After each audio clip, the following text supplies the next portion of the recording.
Hey, I'm super excited that you're able to be here to watch this video.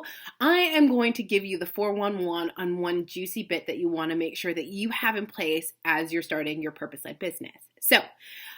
We are going to talk about something that a lot of my clients tend to struggle with or have difficulty figuring out. But once you get this, it makes everything else so much easier. We're talking today about target markets. Yay! So target market is basically who you want to buy your products and services, your ideal client, etc., etc.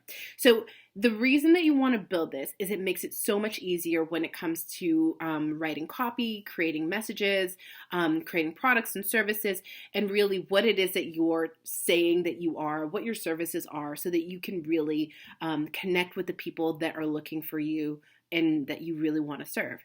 So here's three tips to help you create your target market. So first thing first, you want to create an ideal avatar. What is this client? Who is the client that you would ideally like to work with? You'll be able to figure out and write out what their age is, their sex is, or how they identify. You'd be able to write out what they do for work, whether they're also going to school, what their family situation are. Are they single, married? It's complicated. Do they have kids? Do they like all these different things?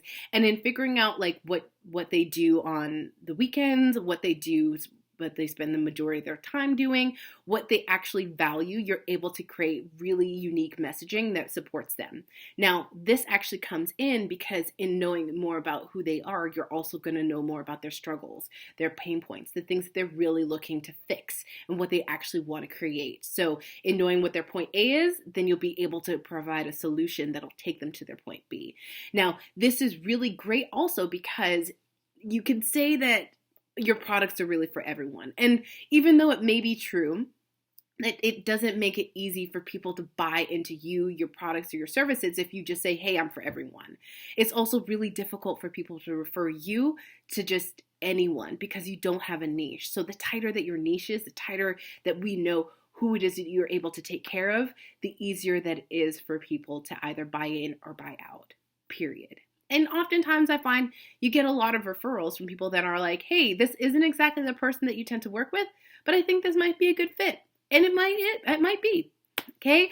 Another thing that you want to take a look at is how do they make decisions? Do they make decisions from their head? Do they make decisions from their heart? Now, if you're talking to a person that's analytical, one of the things that you're going to notice is that they need a lot of numbers. They like a lot of time in making their decisions. They also need more research, more facts. And I think in having more of that in there, being clear on who that is and that they need that, then you're able to put that more in your messaging, making it part of your branding, et cetera, et cetera. So again, it makes it easy. In addition, if they're coming from more of a heart space, more of like feelings and love and like really wanting to support people from a place of creativity, and wanting to love everyone, care for everyone, all these different things, you're going to put a lot of that into it. So really coming and pulling people's heartstrings and making sure that your messaging is conveying that you're for that person in particular. Another thing, where can you find this person? Where do they live on social media? Where do they live offline? Do you find them in bowling alleys or in the library or at your nearest Hobby Lobby or Michael's? It could even be that if you're looking, especially if you're doing online company or if you're planning on, having a lot of your products for sale or spreading a lot of your word through online marketing and social media, you want to find out what social media groups they are on, or even in addition, actually, what social media platforms they're on. Are they on LinkedIn? Are they going to be on Facebook? Are they on Twitter? Are they on Pinterest? In figuring out where these people are, you can meet them where they're at. And that's going to be the easiest way for you to connect with them, create the things that they really want to create, and support them in getting what they want. Awesome. So hopefully you've written all these things down. If not, I'm sure you can replay the video and let me know what you think. I'll talk to you soon. Bye.